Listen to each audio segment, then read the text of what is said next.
welcome to Newsline. Today, Melbourne bikies go cross-country, major cuts to the BBC, and patrons make a mess in Hawthorn. But first up, the 14-year-old Australian boy being held on drug charges in Bali is stressed and depressed, according to his lawyer. Witnesses say he could have been the victim of a police sting, which saw him buy roughly $25 worth of marijuana. If convicted, the boy could face 6 years in prison. Experts are divided over whether prosecutors will pursue the case. David Jansen, an Indonesian law enforcement expert from ANU, says there is little chance of the boy escaping prison time. Police upped their numbers at Port Melbourne today as Rebels Bikie Club members headed to Mildura for their annual national run. Already one member has lost his licence for 6 months and had his Harley Davidson impounded for speeding.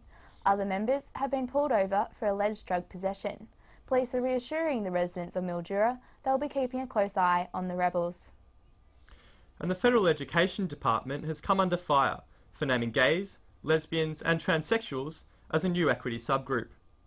The department has asked universities to report back on their progress in recruiting students from this group, despite the fact there is no data they're underrepresented. Leafy Hawthorn has been revealed as home to a filthy McDonald's outlet.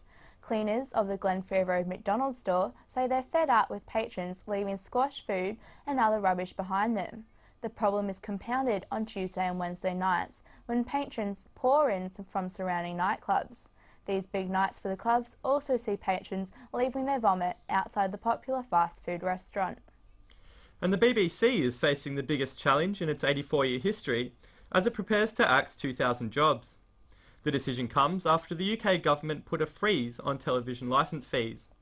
The BBC will slash its budget by 20% in the next 5 years. Targeted for cuts are entertainment programmes, the BBC's high-definition channel, and original radio content. Lab results have failed to identify Michael Jackson's fingerprints on syringes, drug vials or other medical evidence taken from his mansion.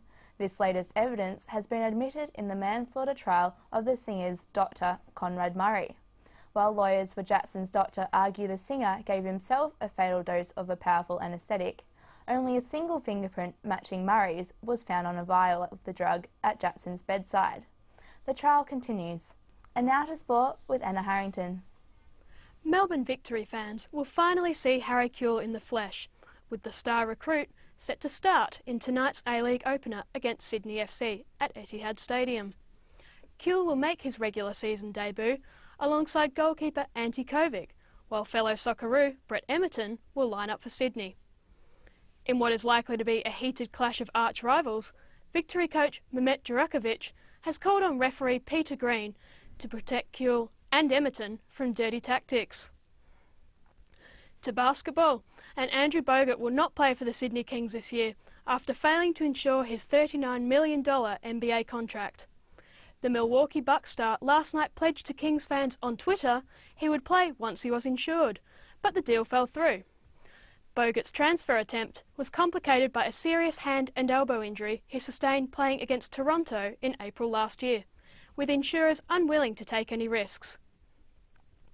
To the Rugby World Cup, and the Wallabies will welcome back several key players for Saturday's quarter-final clash with South Africa.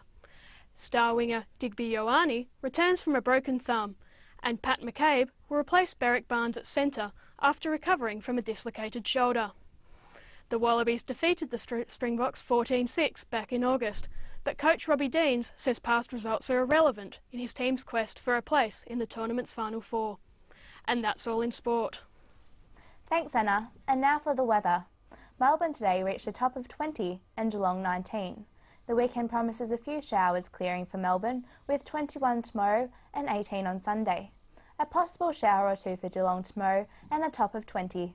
Sunday, a few showers and 17. And that's it from us. I hope you can join us again next week. Have a good night and a top weekend.